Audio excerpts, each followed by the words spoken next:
Welcome to the 31st lecture of this course. We are discussing about the infrared spectroscopy.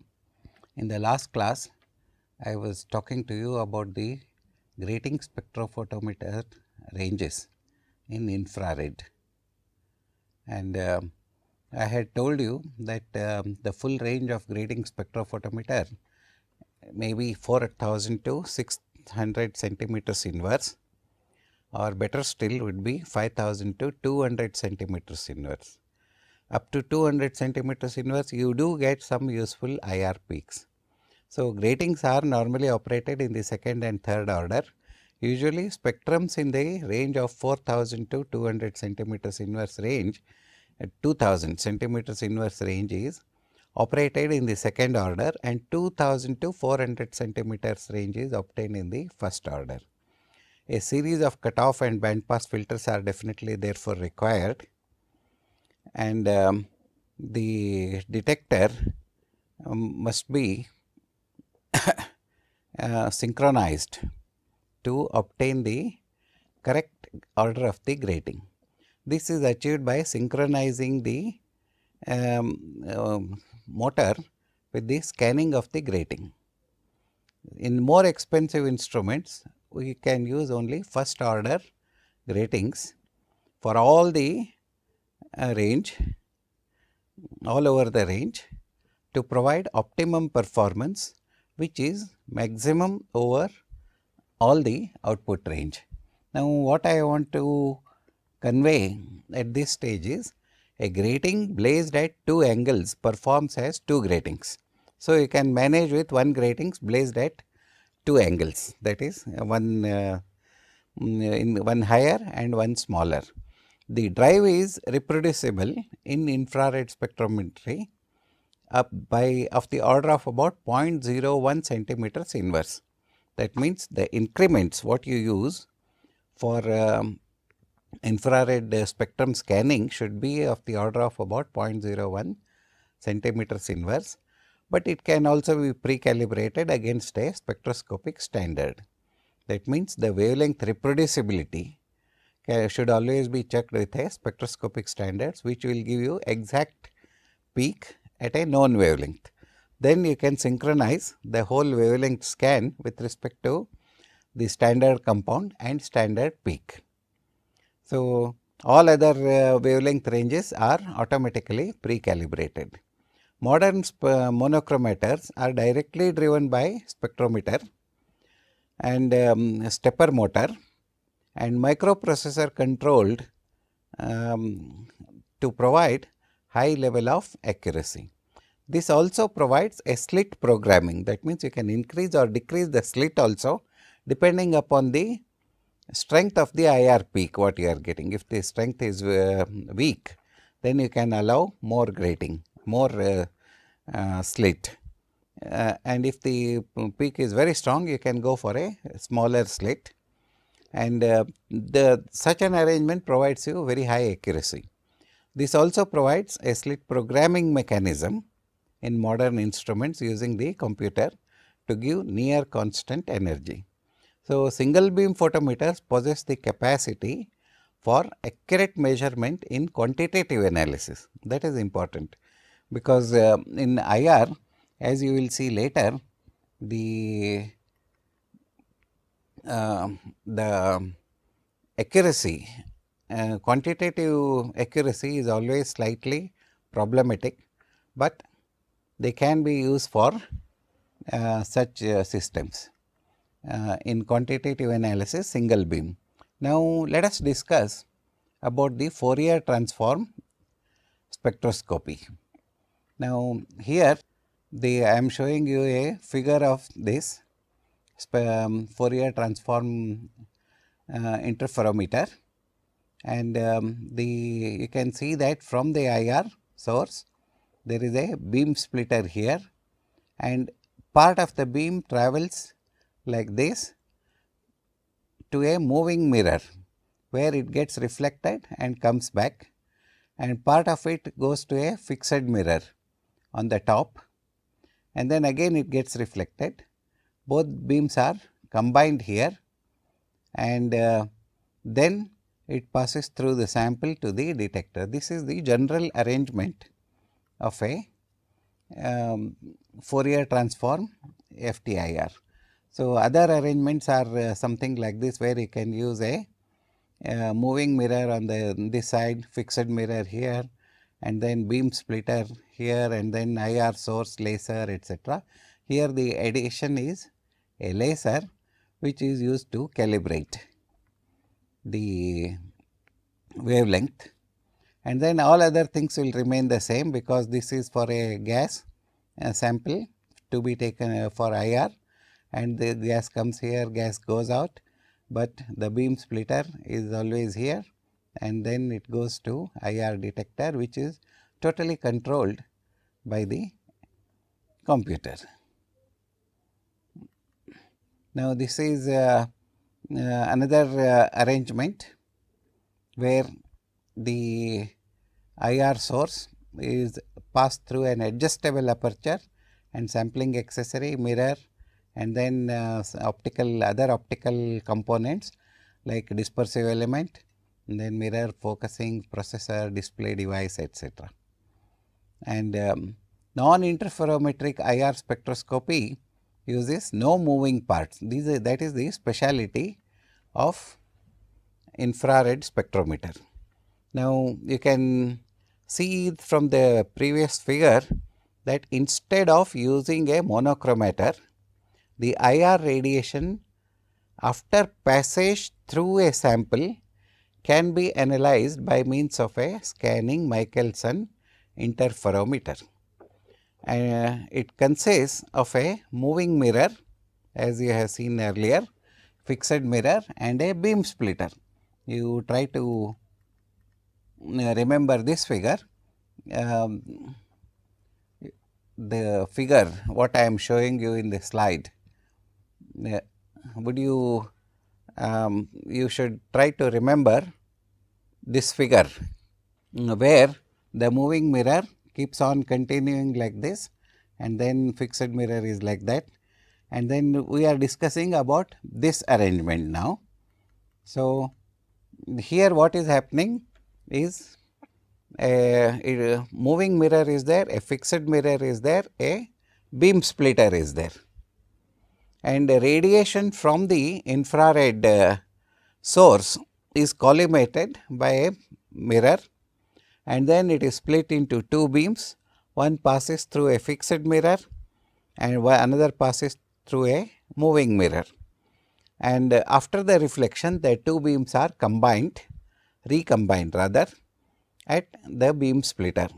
The two beams interact at any particular wavelength constructively or destructively, depending upon the difference in the optical paths. So, the arrangement is always like it is a adjustment of the moving part against the internal standard. So, the intensity of the emerging beam radiation, I want to inform you that it is modulated in a sinusoidal manner, that is in a like a sine wave. The intensity of the beam that is coming out is modulated as a sine wave. In case of a broadband infrared source, the emerging beam is a complex mixture of modulation frequencies, which after passing through the sample compartment is focused onto the detector. That means, all the information about the sample absorption of IR is contained in a single moving mirror operation, in which all the beams are interacting constructively or destructively, giving you peaks and no peaks. So, the detector signal you will have to sample at precise intervals of the mirror scan. For each mirror scan, you have to scan the detector. The detector also should be able to should be synchronized.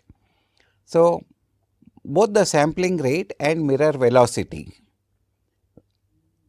must be controlled by a reference signal from the detector using the modulation of the beam from a helium and neon laser, because lasers are known to possess very exact wavelengths, and that is used for calibration.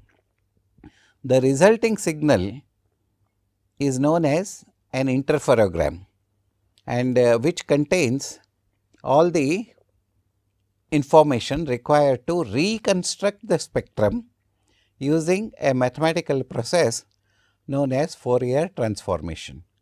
Now, it is not possible to go into details of the mathematical operation of the mathematical principles of Fourier transform operation, but it is a very well known operation in handling the mathematical expressions. You can look up any standard textbooks in mathematics like Craig engineering mathematics. They will give you a detailed description of what is a Fourier transform, what are the, how the operation has to be conducted, etc. I expect you to go through that and get an idea about what is Fourier transform infrared, Fourier transform operation. And now we are importing that idea from the Fourier transform operation into infrared spectroscopy. So, basically it is a mathematical operation conducted through a computer, but all the information is gathered through a simple arrangement like that Michelson interferometer, which I showed you like this. So, what we are saying is there are minimum moving parts and maximum information is obtained. That means, the spectrum what you get in infrared is a pure spectrum and there are no distortions. There are other advantages of Fourier transform infrared spectrometry. Now, you can see that there are only few moving parts in the using FTIR. There is actually only one moving part is involved, that is the moving mirror, which is mounted on a frictionless air bearing. That means, the reproducibility is very high in that, and then slits and filters are not needed. That is second advantage, which saves the energy, especially in the far IR region, because the energy of infrared in the far IR is much less than in the near IR or in the normal IR range. Then the possibility is advantage is near absolute frequency accuracy, that is true spectrum you will be getting, and the error would be less than 0.01 centimeters inverse. That is third advantage.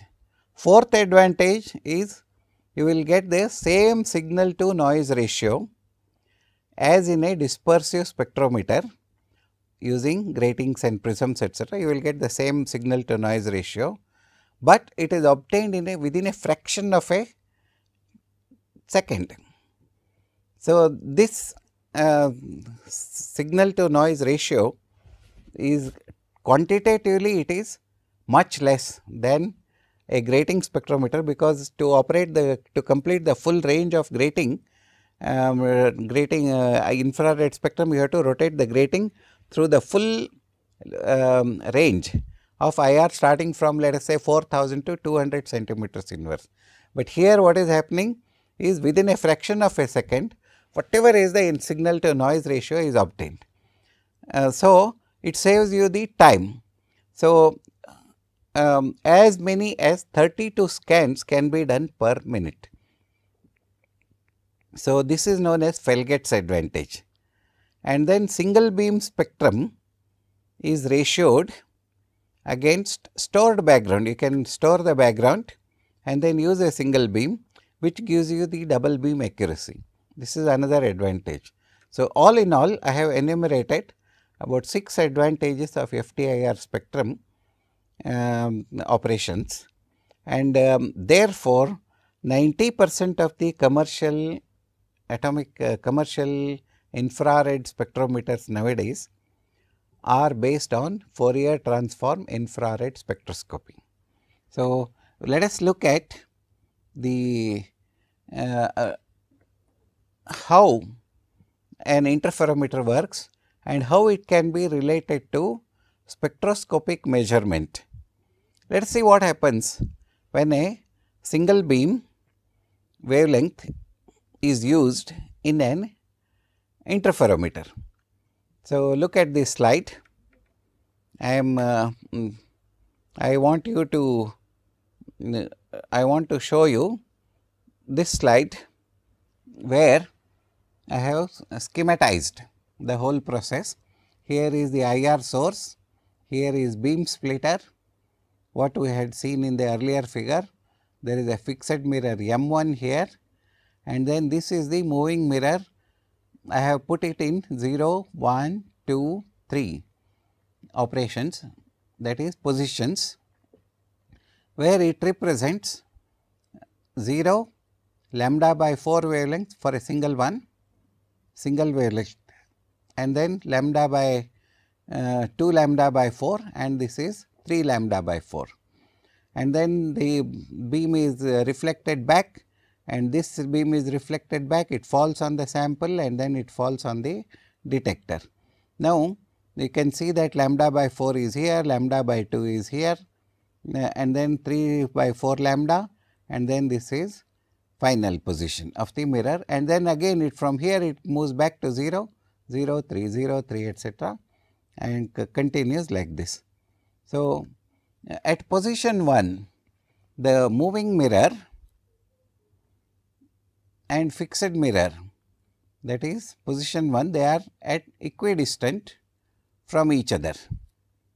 So, if they are equidistant from each other, then the signal in this situation, both lights, that is coming from the fixed mirror and the moving mirror, they travel the same distance, and when they recombine at the beam splitter, they are mutually in phase and constructive interference occurs. That means, you will get a highest signal, because everything is in phase and everything is constructive. So, this is there is no destruction of the incoming radiation. That means, you should get the highest signal when it falls on the detector. Now, this is observed as a maximum signal being passed through to the detector.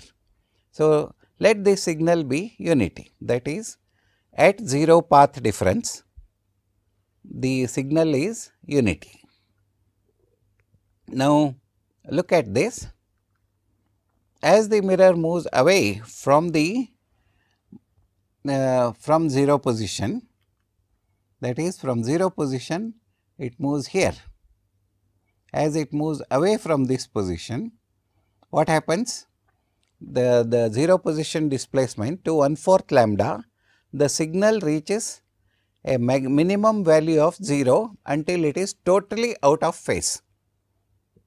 That means, when it is totally out of phase, no signal reaches the detector. This is further on, when it reaches 1/2 optical path difference, half of the moving mirror distance, that is 50% of the distance allocated for the moving mirror, again constructive interference occurs. This pattern continues until where a series of maxima and minima are produced at lambda by 4, lambda by 2, etc., to yield an overall sine wave pattern, or more accurately it is a cosine wave, because at 0 cosine 0 is 1.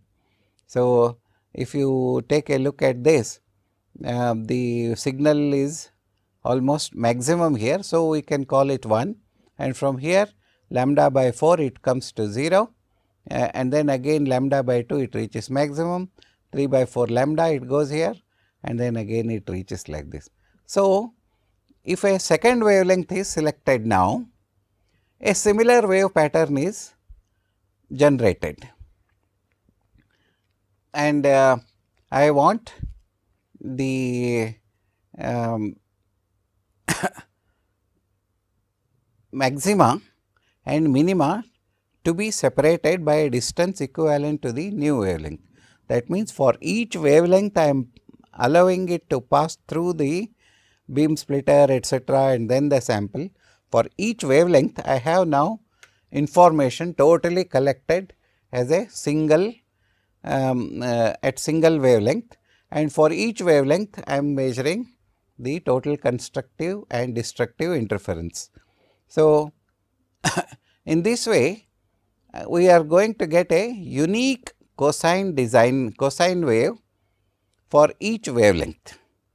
The observed signal at the detector is thus, therefore, for each wavelength is collected in the same detector. So, the observed signal at the detector is a summation of each of these cosine waves, which gives a maximum at 0 position and then which rapidly decays into a complex overlapped signal, which continues to decay with the increasing optical path difference. So, if the component cosine waves I can, now what I have is something like this. I am having a single wave containing all the information. I have plotted optical path difference here and voltage is here, that is the detector voltage. You will see that a maximum signal is generated at the center and then with slight variations on either side of this. So, if you, this is the interferogram. If you transform this into single peaks into different wave numbers etcetera, you have to get the normal spectrum. So, again going back to our discussion, the observed signal at the detector is basically a summation of all these cosine waves, which gives us a maximum at 0 position path difference and rapidly decays into a complex overlapped signal, which continues to decay with the increasing distance. That means, one broad signal and then a simple noise like appearance. And then if the component cosine waves, if we can separate them, resolve them from individual wavelengths, then we can put the spectral output of the source can be reconstructed. This function is performed mathematically by Fourier transformation for frequency analysis. That means, first what we are going to do is put the sample and then pass the radiation, all infrared radiation from one source in one shot through the sample and then collect for each wavelength total output as the mirror moves from 0 to lambda maximum position.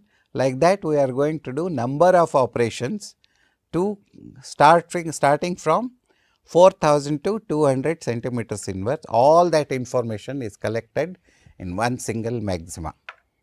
And so, to obtain that you have to first you perform, now you have performed Fourier transformation.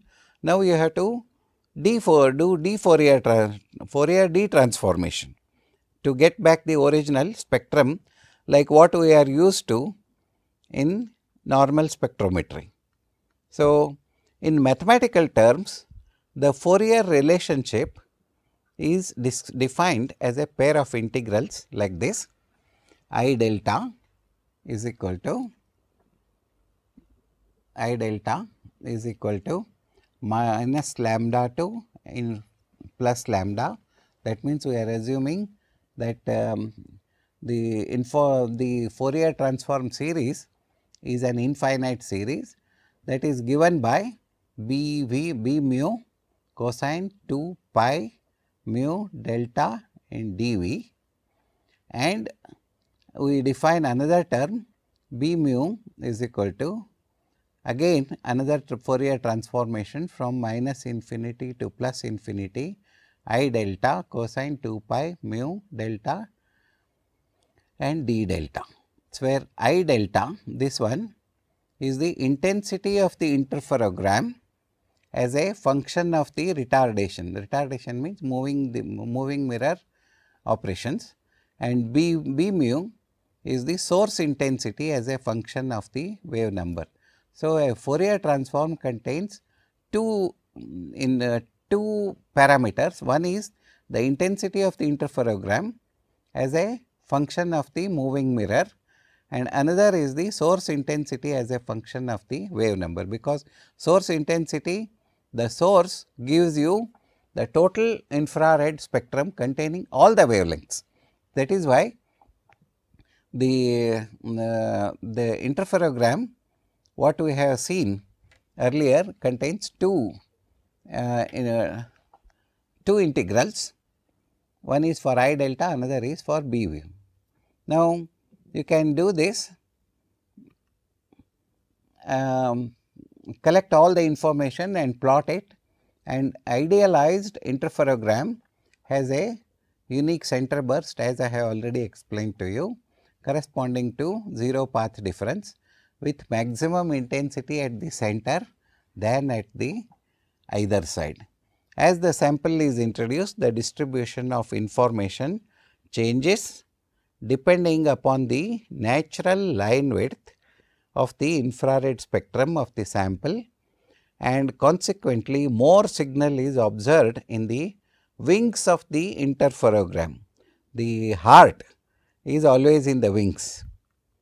So, like this you will see that information, this is the kind of information where you will read. So, you can, if you look at it closely, you will see that it is not a straight line, but it is a noise like appearance with lambda max here and then coming out like this. So, if you do the Fourier transform, you will get the infrared radiation from 4000 to 1500 or whatever is the range you are operating into, just like a single beam spectrum. So, spectral resolution of an IR instrument can be defined as the ability of the monochromator to separate two spectral features such as either a peak or a trough. That is the spectral resolution. We can define it as the ability to separate a peak or a trough, peak and a trough, peak and a trough, like that, or the ability to observe the separation of discrete wavelengths. If we are able to operate discrete wavelengths, that is fine, and then this translates into the ability to define two cosine waves of different frequencies when they go out of phase and when they remain in phase at least once, that is 1 over delta mu centimeters inverse, where delta mu is defined as the second wavelength minus the first wavelength, that is the changing wavelength. So, the maximum resolution of a spectra is approximately defined as 1 over delta lambda max. So, the wavelength difference 1 divided by that wavelength difference, which can be measured accurately, where delta max is the distance of the is computed in terms of the distance of the moving mirror. Once the data is obtained at a specific resolution, spectrum of lower resolutions can be artificially generated using the Fourier transform by using a subset of the data or by extrapolation. These are all very simple systems, and theoretically the information should be collected at infinite retardation. That means, we should I must take you back to this figure here, the retardation should be infinite. It can't be just fixed at a particular position, and the increments also should be infinite. That is how we define the integrals from minus infinity to plus infinity, and that is one requirement. That means, any Fourier transform equation is always defined for infinite this thing, never for particular movement, but that is not possible in infrared range. So, in practice, the data is acquired at practical distances as possible, which results in the truncation of the infinite series. At some stage you should say stop, this much information is enough for me, and that is dictated by 1 over delta centimeters inverse. So, we say this is the minimum distance I am going to measure, and at the maximum distance of the moving mirror I stop the interferogram, and that is known as truncation. It does not continue up to infinity. So, at some stage, and hence the separation of the infrared, the quality of infrared spectrum would be always lower than the predicted value by to some extent. It is understandable. That is, if you do the infinite distance, you will get maximum signal. If you truncate it, you will get part of the signal is lost, and that part of the signal is lost because we need to stop the interferogram at some stage, otherwise we would be doing it infinitely. You will never get a spectrum.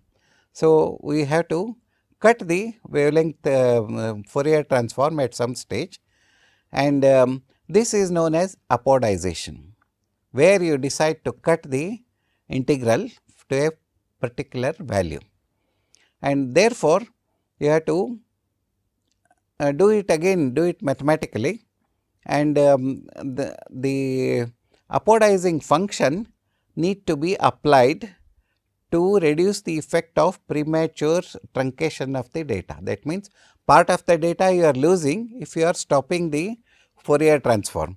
So, to correct what is lost and to get it back, we call it as the apodizing function. We apply a small correction. So, if you cut at particular stage, add the signal to so much, like that, we can define an apodizing function to get the true spectrum. Now, again this apodizing function acts as a weighting function. If you cut it too short, then the correction required is more. If you cut the apodization for long distances, more increments nearer the infinity area, then the apodizing function becomes smaller. So, the apodizing function, that is a correction function to the infrared spectrum, to be added to the IR spectrum, is known as apodizing function. Two apodizing such apodizing functions are very popular. One is known as Hanning apodizing function, another is Hap general apodizing function, which are named after the inventors of these functions. They are basically mathematical functions, corrections applied to the Fourier transform. So, this also reduces, suppose you apply these things without doing the actual movement, you are cutting the function. Therefore, it reduces the noise, since the noise is always uniformly distributed throughout the interferogram and you are cutting it at some stage. So, it reduces the noise to that extent, which you decide whether you use Hanning function or Hap general functions.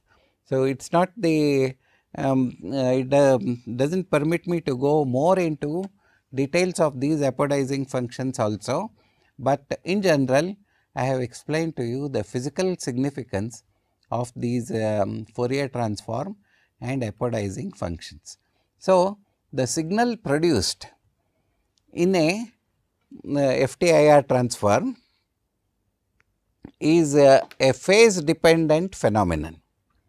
Optical components that can cause dispersion, beam splitter, detector, etc., they can also introduce phase errors in the final spectrum. Thus, phase interferences are also normally applied, phase corrections you have to apply to reduce the photometric errors to get a as true as possible IRs. Now, we will stop our discussion on the Fourier transform. So far what we have discussed is the instrumentation of infrared. One is you can use either dispersive equipment, monochromators, using prisms and then gratings, etc. That is one type of instrument. Another type is Fourier transform instrument, in which beam splitter, etc. are there. There are no prisms, no gratings, etc. in interferograms. So, but for when you use prism, etc., prisms, gratings, etc., you will get a spectrum directly on the recorder. But when you use interferograms, you need a computer operation to convert the interferogram into spectral data, which can be done by the computer, and the computer output will depend upon the type of function which you use to convert the interferogram data by using apodizing functions, which act as statistical weights. So, either way, whether you use grating spectrometer or an interferogram, you will get the same kind of information in infrared spectrometer. That is the gist of what we have discussed so far. Now, I would like to move on to the another aspect of the infrared spectrometry, that is sample handling. So, apart from regular precautions, what is required is you need to develop instrumentation to handle the sample. How do you introduce the sample in an IR spectrometer? In generally, infrared instrumentation has reached such a remarkable degree of standardization, but sample handling itself presents problems, a number of problems in fact. No rugged, for example, no rugged window material or cuvettes exist like in spectrophotometry. You do not have a standard sample in which you can put a sample and take in infrared spectrum. No, that is not possible. So, there is no material which is transparent over the all over the infrared region, and that is one of the problem. And then the sample, the window material, the cuvette, what you call in spectrophotometry, a similar equivalent of that, where you put your sample, it must be inert over the entire infrared region. That means, it must not absorb any infrared radiation. That is another condition.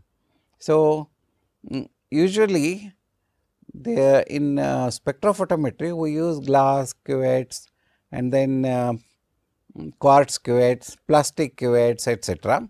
But in infrared such materials are not possible to use. Then what do you use as the sample container? The question is there any material which is transparent all over the infrared region where you want to take the spectrum? Unfortunately, the answer is no, and usually we use alkali halides such as sodium chloride, that is common salt converted into a cell,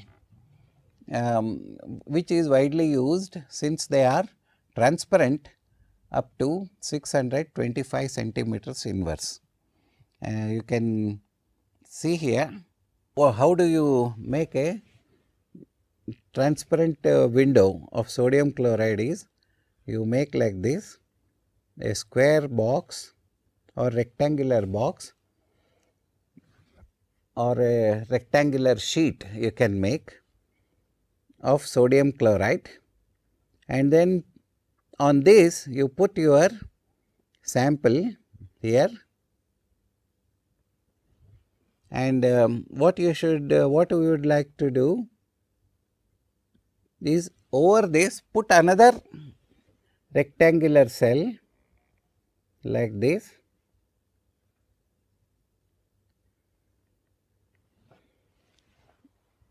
and then you have to fix this and this through a screw.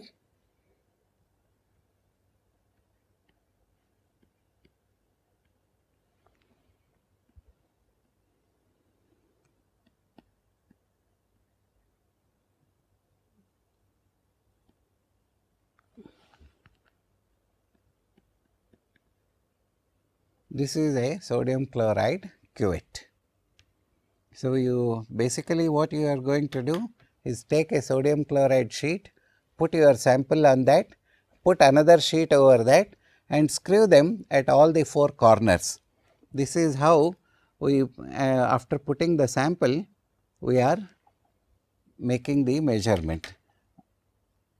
This is a sort of a sample holder as far as infrared is concerned. So, such sample holders can be made of sodium chloride, that is common salt, which you have to dissolve and then make it into a solid, evaporate the water and then make it into a cell.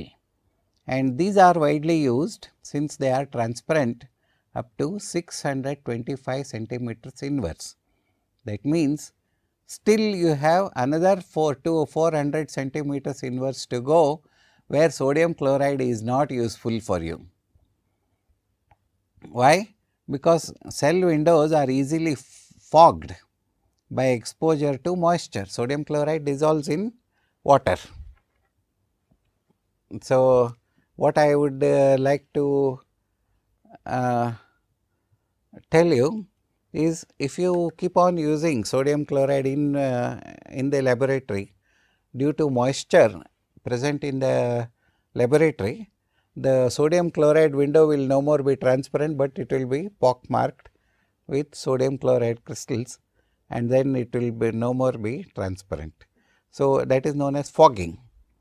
So, it will not be transparent, 100% transparent material, and it requires frequent polishing. That means, you have to keep on wiping the fogged material to keep it using. And then glass and absorb, unfortunately, you cannot use in the infrared region, because they absorb strongly almost all the infrared radiation. So, they cannot be used as cell containers or optical prisms also. That means, even quartz gratings you cannot use in the infrared radiation. And almost invariably in all dispersive instruments, the sample compartment is positioned before the monochromator. If you recall our discussion on the arrangement of the source and then monochromator, slit and then sample and then detector, etc., in most of our discussions on the spectrophotometers, atomic absorption, etc. But in infrared, first comes the source and then immediately a slit, followed by the sample container. You are not going to resolve individual IR wavelengths before. It will be it should better be done at the after the sample, after the radiation passes through the sample. That is because the IR energy itself is very weak. So, that you do not want to lose the intensity of infrared radiation before the sample. This is a major difference in the instrumentation of infrared spectrometers. So, the sample compartment is always positioned before the monochromator to conserve the weak infrared energy and reduce stray radiation. If you put the total radiation coming from infrared onto the sample, definitely stray radiation would also be reduced, because monochromator, if it comes first, you cannot avoid the stray radiation. And then the optical aberrations also would be minimized if you use the source information, that is source light containing all the wavelengths in the continuous operation, that is without using any monochromator. Then again I take you back to the discussion what we were having regarding the sample cuvettes, window materials. I had told you that sodium chloride you cannot use, and because after 625 centimeters inverse, sodium chloride is going to absorb most of the radiation. So, you will not get any IR spectrum for any compound. But then what are the other possibilities? You can use silver chloride. Another promising material is silver chloride, and this you can use it for moist samples, because even in when you want to take an infrared spectrum of a compound, the compound itself may contain some water. You cannot always avoid it, because it could have been recrystallized from a alcoholic solution and then using water, etc., phase separation, etc. And then it can be silver chloride can be used for moist samples, but it is not entirely satisfactory again either. It easily deforms. That means, when you tighten the screw, the cell will become not flat, but it will bend. So, again there is a problem, it is too soft. And another problem with silver chloride is that you keep it open into the air or light, it darkens, because it is photosensitive. On exposure to light, it becomes darker. So, again there will be loss of infrared radiation. So, for frequencies under 600 centimeters inverse, a polyethylene cell could be useful. And then characteristics of other window material, there are several other window materials. I am showing you in the next slide here I have made a small table of different window materials and their useful frequencies. Sodium chloride, for example, is useful up to from 40,000 to 625 centimeters inverse. That means, it includes infrared, near infrared range also. And then potassium bromide up to 400, and then silver chloride it starts from its usefulness starts from 25,000, but ends around 435 centimeters inverse. And then silver bromide, you can use it up to 286 centimeters inverse. Calcium fluoride is useful up to 1110. Barium fluoride is up to 870. Cesium bromide is good up to 270. Many times this is very nice to record the spectrum up to 200, 270, 250, 300 centimeters inverse. But vacuum deposited zinc sulphide, the last but one in this table, is useful up to 55 centimeters inverse. This is fantastic. And another is polyethylene, and it is useful from 625 to 33 centimeters inverse. So, such cells can be used for FOURIER also. Now, what about gases?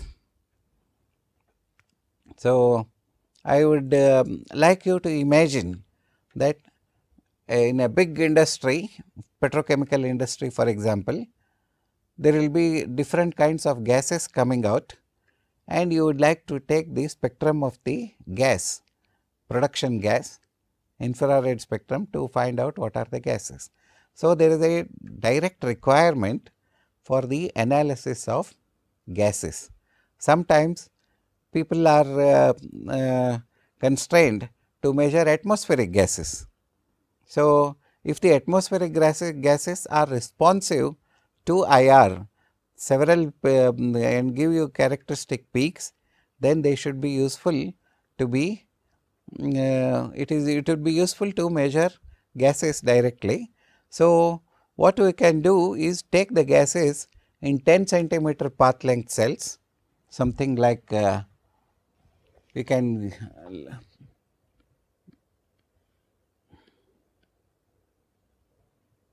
design a cell like this. This is the gas coming in, this is the gas going out. If it is a continuous sample coming in, you are measuring IR, gas sample holders. These are known as, these are the windows, and this is another window. Now, you can seal this. If you want to do batch operation, what you should do is take this and then put a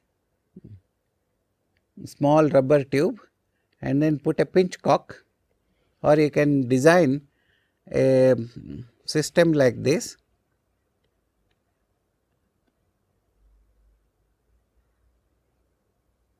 A three-way cock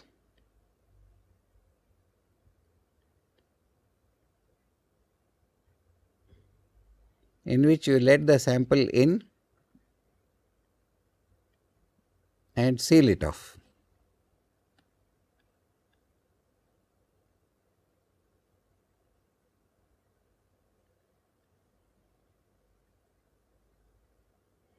And then when you close this, this can be closed and opened.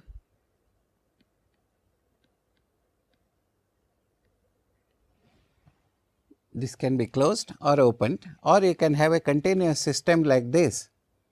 In the typical top figure, you can have a continuous system where it is connected to the process output. So, like that we can go for gas analysis, and samples, such cells are constructed with folded light paths and gold surfaced mirrors. You can make it longer. Instead of 10 centimeter, you can go for 1.5 to 120 meters small cells with very small diameter, but very long lengths. That means, it can hold larger amount of the sample, and infrared spectrum would be more responsive to the concentration, higher concentrations. So, such systems are also readily available for the process industries. Now, liquid samples are usually scanned in their neat form. That means, you can take the liquid straight away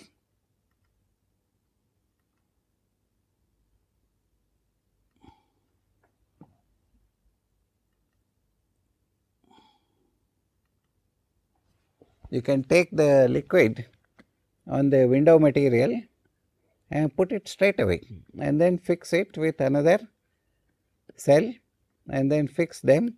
This is known as neat form.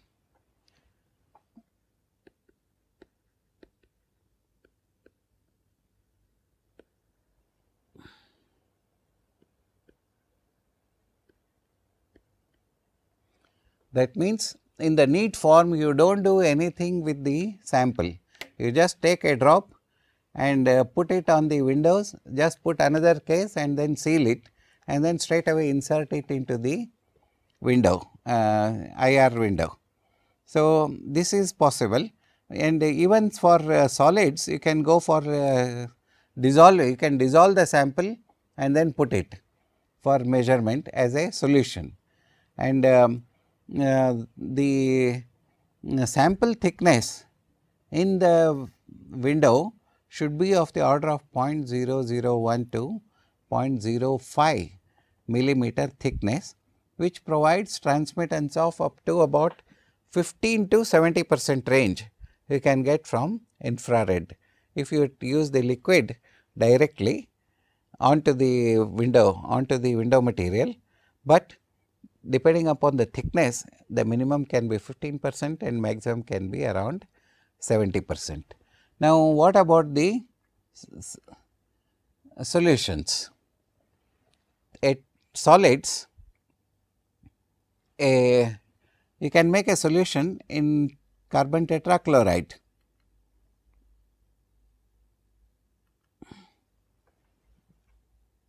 Carbon tetrachloride is CCl4. It is an organic solvent. It is ideal for 4000 to 1333 centimeters inverse, because you can use alternately carbon disulfide also as a solvent. That means, if you have a solid powder, you can dissolve it in carbon disulfide, make a solution and put a drop onto the window material, and then again put another one and seal the ends. So, this is you can use carbon tetrachloride 10% solution or carbon disulfide. You can use methylene chloride, acetonitrile and acetone, so any several useful solvents, but the only problem is you have to make sure that the samples which contain solvents, those solvent peaks, infrared solvent peaks should be discounted. That means, subtracted from the solid sample to determine the spectrum of the solid samples. That means, solvent should not be misinterpreted as part of the another component, because infrared cannot distinguish between the different spectrum interferences of mixtures. It cannot be separated. They will all give a peak. So, you can take it for granted that carbon tetrachloride is always an interferent treated, but subtract the sample, subtract the IR peaks corresponding to these ranges. Now, usually IR cells are constructed with sealed windows, which are separated by thin gaskets of copper. I told you only 2 windows, one above the another, screw it, but generally what we do is at the edge we do use copper and lead gaskets, which are wetted with mercury. That means, the whole assembly is securely clamped in a stainless steel holder, and as the mercury penetrates a gasket, it expands and producing a tight seal. That means, atmospheric gases and other things should not be there. We will continue our discussions on the sampling and sampling of other substances in the next class.